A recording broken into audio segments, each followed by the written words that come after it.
When the military abandoned this small town, one dairy farmer stepped up. But what the Pentagon did next left everyone speechless. Ever wonder what happens when ordinary people clash with the full weight of government power? Today's story might just restore your faith in humanity, or make your blood boil. When Fort Marshall Military Base suddenly closed, it devastated the local economy and left hundreds of veterans stranded without resources. But one dairy farmer's simple act of kindness spiraled into a confrontation nobody saw coming. By the end of this video, you'll see exactly how a small-town standoff with the Pentagon revealed something much bigger about who we really are as Americans. 4 generations of Hendersons had worked the rolling pastures of Clearwater Valley before John Henderson inherited the family dairy farm.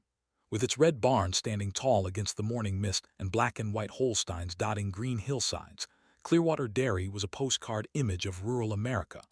John had weathered plenty of storms, both literal and economic, in his 30 years running the place, but nothing prepared him for what happened when Fort Marshall closed. For nearly 70 years, Fort Marshall had been the economic engine of Millsville, a town of just under 15,000 people nestled in the foothills of the Appalachians. The base employed over 3,000 military personnel and civilian workers, pumping an estimated $180 million annually into the local economy. Clearwater Dairy had supplied milk to the base commissary since the 1950s, a contract that accounted for almost 40% of John's business. "The base was our biggest customer," John recalled, leaning against the weathered fence post of his family farm. "My dad signed that first contract with them when Eisenhower was president." When the Pentagon announced Fort Marshall's closure as part of a nationwide military restructuring program, the news hit Millsville like a tornado. Shops began boarding up on Main Street within weeks. The local diner went from serving breakfast to a packed house to having more empty seats than customers. Housing prices plummeted as military families prepared for reassignment. Civilian employees faced unemployment in a region already struggling with limited job prospects. But amid the economic devastation, John Henderson noticed something else that troubled him deeply. "I'd go into town and see these veterans, men and women who'd served multiple tours in Iraq and Afghanistan, standing in line at the food bank," John said, his voice catching slightly. "Some of them had settled here after discharge because of the VA services at the base. Now they were stranded." The closure had disrupted more than the economy. The base hospital that served both active military and veterans was being decommissioned. The nearest VA medical facility was now over 2 hours away, an impossible journey for many elderly or disabled veterans without reliable transportation. One veteran particularly caught John's attention. Marcus Washington had served 22 years in the Army, including 3 combat tours. After retiring as a master sergeant, he'd settled in Millsville with his wife and 2 teenage daughters. When the base closure was announced, Marcus lost his civilian job at the commissary. With limited job opportunities in town and specialized medical care for his service-connected disability now hours away, the Washington family faced impossible choices. "My daughter's applying to colleges next year," Marcus explained. "We were saving for that. Now we're just trying to keep food on the table and figure out if we can even stay here." John Henderson couldn't solve all of Millsville's problems. He couldn't replace thousands of lost jobs or reopen a military base. But as he drove home that evening past the town's modest Veterans Memorial, a simple granite stone engraved with the names of local service members who never returned home, he realized there was something he could do. The next morning, John parked his pickup truck in the community center parking lot. In the truck bed were 50 gallons of fresh milk in various containers. He put up a handwritten sign, "Free milk for veterans and military families. Thank you for your service." "I figured it was the least I could do," John said. "We had surplus milk since losing the base contract anyway. Better to give it to people who needed it than dump it out." Word spread quickly through the tight-knit community. By noon, a line stretched across the parking lot. John recognized many faces, veterans he'd seen around town for years but had never really spoken with before. Some came with children in tow. Others arrived alone, many bearing the visible and invisible wounds of service. Among them was Marcus Washington, who initially refused to take any milk. "He told me he didn't want charity," John recalled. "I told him it wasn't charity, it was a thank you. Eventually he took a gallon but insisted on helping me distribute the rest."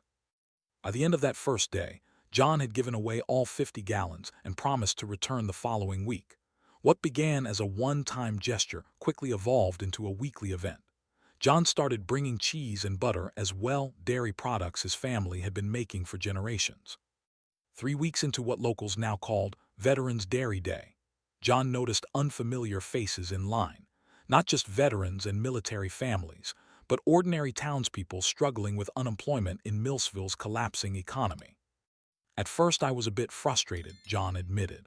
The milk was meant for veterans, but then I thought about what my father always said. A community is like a three-legged stool: government, business, and neighbors. If any leg breaks, the others have to take the weight. So John expanded his operation, bringing more milk and dairy products each week. He asked only that civilians wait until veterans had been served first. No one complained about the arrangement. In fact, many townspeople started volunteering to help distribute the products. 6 weeks after John's first milk delivery, something unexpected happened. Other local businesses began joining the effort. The Millsville bakery brought day-old bread and pastries. Johnson's family farm contributed eggs and seasonal produce. The owner of the struggling hardware store showed up with toiletries and household essentials. The community center parking lot had transformed into an impromptu support system for a town in crisis. Veterans received priority, but no one in need was turned away. People who came for assistance often stayed to help others. Marcus Washington organized veterans to direct traffic and manage the growing lines. "We're trained to solve logistical problems under pressure," Marcus explained with a slight smile.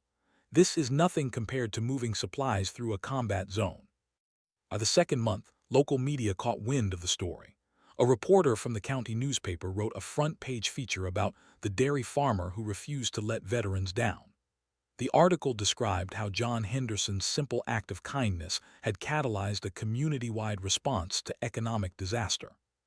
The story might have remained a heartwarming local tale of small-town resilience, if not for what happened next. On a chilly October morning 3 months after John's first milk delivery, 2 black SUVs pulled into the community center parking lot just as volunteers were setting up. 4 men in dark suits approached John as he unloaded milk crates from his truck. "Mr. Henderson," one asked, flashing credentials identifying him as Thomas Reynolds from the Department of Defense Inspector General's office. "We need to speak with you regarding your distribution activities." The parking lot fell silent as John was escorted to a corner for a private conversation. Veterans and volunteers exchanged worried glances. Marcus Washington moved closer, staying within earshot of the discussion. According to the officials, John's free milk distribution constituted an unauthorized continuation of commissary services and potentially violated federal regulations regarding decommissioned military installations. The officials explained that while they appreciated the sentiment behind John's actions, he needed to cease operations immediately pending a full regulatory review. "Let me get this straight," John said, loud enough for others to hear. "The government closes a base that's kept this town alive for 70 years, abandons veterans who serve their country, and now you're telling me I can't give away my own milk to people who are hungry." Reynolds remained professional but firm. "Sir, there are protocols for transitioning military communities. Unauthorized distribution systems can complicate the official process." What happened next would later be described in social media posts that went viral across the country. Marcus Washington stepped forward, his military bearing evident despite his civilian clothes. "With all due respect, sir," Marcus addressed Reynolds, "what official process are you referring to? Because from where we're standing, the official process was to close the base and leave everyone to fend for themselves." Other veterans joined Marcus, forming an impromptu line between the officials and John's milk truck. None made threats or aggressive moves. They simply stood there, quiet, disciplined, determined. Reynolds and his team retreated to their vehicles, making several phone calls. After 30 minutes, they departed without further comment, leaving the day's distribution to continue. But the confrontation was far from over. The following day, John received a certified letter from the Department of Defense outlining potential penalties for interference with military decommissioning procedures. The letter included vague references to regulatory violations that could carry fines up to $10,000 per occurrence. "They were threatening to fine me $10,000 for each day I gave away free milk," John said, still sounding incredulous months later. That would have bankrupted me in a week. Word of the government's response spread through Millsville like wildfire. Veterans who had served under various administrations and held diverse political views found themselves united in outrage. Marcus Washington organized an emergency meeting at the VFW Hall, which hadn't seen such attendance in decades. "This isn't about politics," Marcus told the packed room. "This is about how we treat people who served their country and the communities that supported them." By morning, veterans had organized a response plan. First, they contacted local and state politicians, many of whom had previously issued statements lamenting the base closure but had taken little concrete action. Second, they reached out to veterans organizations across the state and country. Third, and most consequentially, they called media outlets ranging from local television stations to national news networks. What followed was a classic David versus Goliath narrative that captured the nation's attention. Morning shows featured interviews with John Henderson and veterans from Millsville. Opinion columns debated the government's response to a community in crisis. Social media exploded with hashtags like Milk for Vets and Pentagon vs Dairy. Photographers captured powerful images of elderly veterans standing in line for milk, while government officials looked on from their vehicles. One particularly moving photo showed a 93-year-old World War II veteran handing his carton of milk to a young woman with two small children after learning she had missed the distribution. Public pressure mounted swiftly. Both Republican and Democratic lawmakers issued statements criticizing the Pentagon's handling of the situation. Veterans organizations organized milk distribution events in solidarity across the country. Even late-night comedians got in on the act, with one famously quipping, "The Pentagon has a $700 billion budget, and they're worried about a dairy farmer giving away milk. That's not just spilled milk, that's spilled priorities." 17 days after the initial confrontation, the Secretary of Defense held a press conference announcing a comprehensive review of base closure procedures, with special emphasis on veterans services and community transition support. More immediately, the department would withdraw any potential action against John Henderson or other Millsville residents providing community support. But the most stunning announcement came last. The Pentagon would establish a temporary commissary and medical services outpost in Millsville to serve veterans and military families until permanent transition solutions could be implemented. They would also establish a job placement program for displaced civilian workers from Fort Marshall. "We've heard the concerns of the Millsville community loud and clear," the Secretary stated.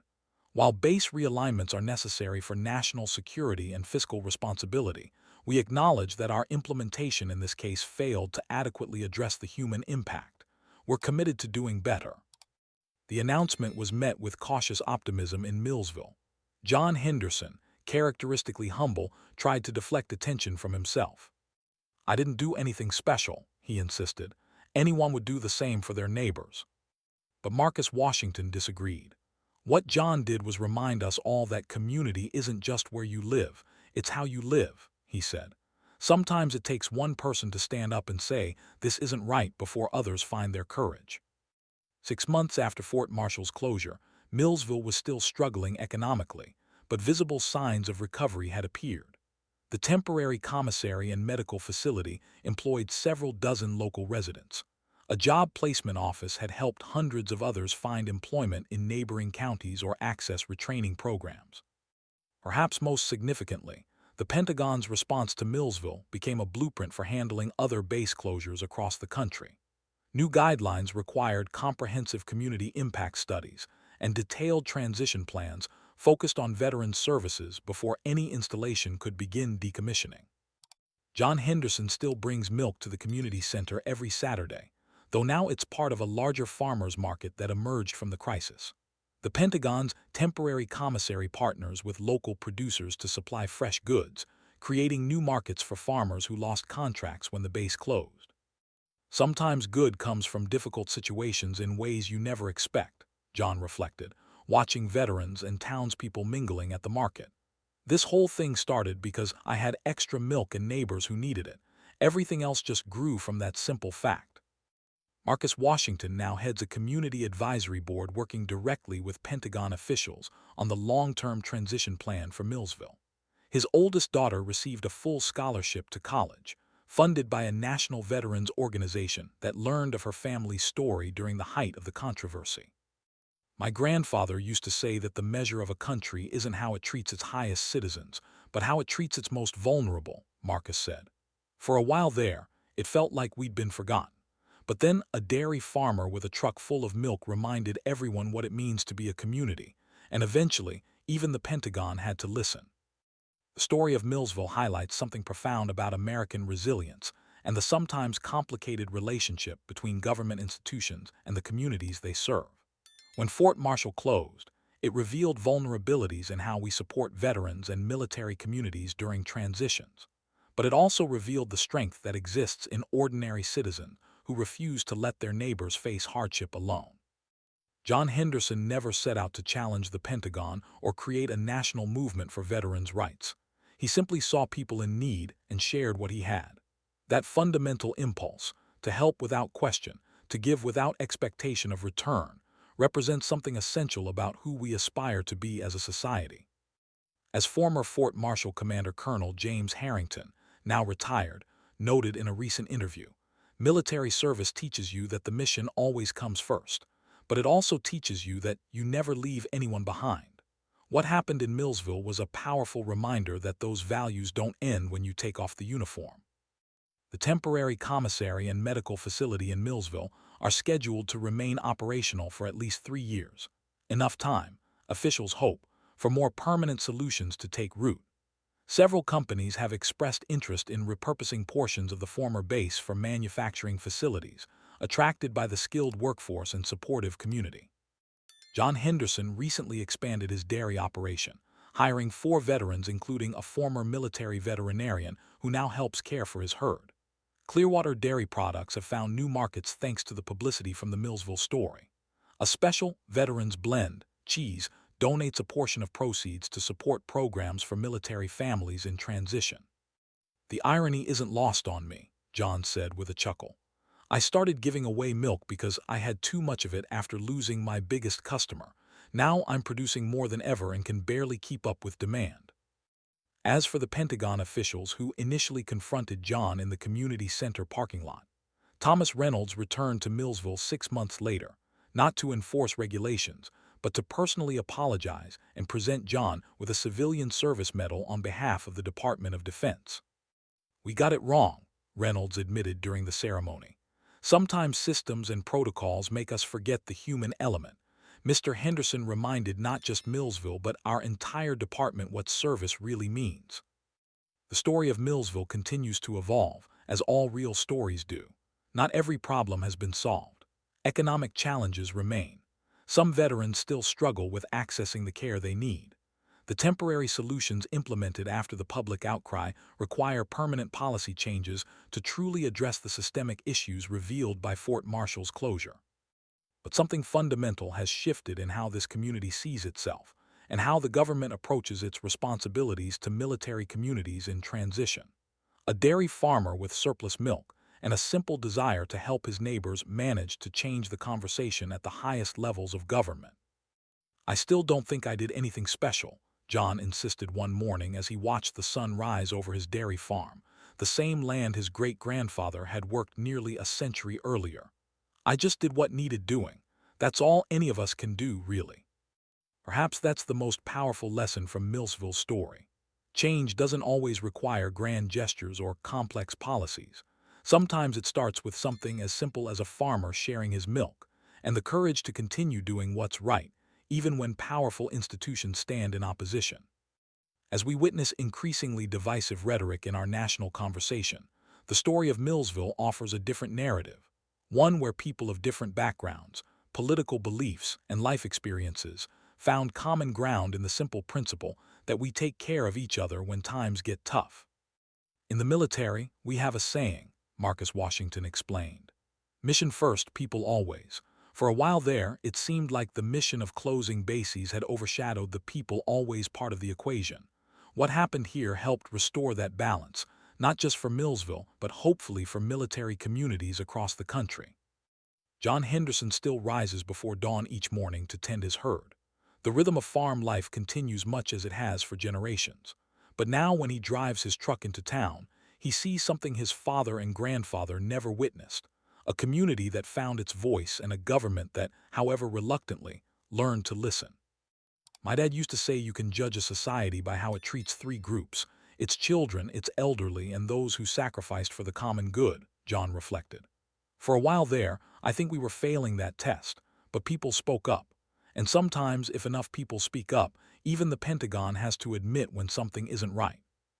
As Millsville continues rebuilding and redefining itself in a post-Fort Marshall economy, the lessons learned extend far beyond this single community. They remind us that citizenship carries responsibilities as well as rights, that democracy functions not just through formal institutions, but through the everyday actions of ordinary people who refuse to look away from injustice or need. John Henderson never wanted to be an activist or a symbol. He simply wanted to ensure that veterans in his community didn't go without something he had in abundance. But sometimes, the simplest actions reveal the most profound truths about who we are and who we aspire to be. That's worth remembering the next time you see a need in your own community, because you never know when a single act of kindness might spark something much larger than yourself. If this story of ordinary people standing up to power inspired you, check out our next video on how a small-town teacher transformed an entire education system by refusing to follow broken rules.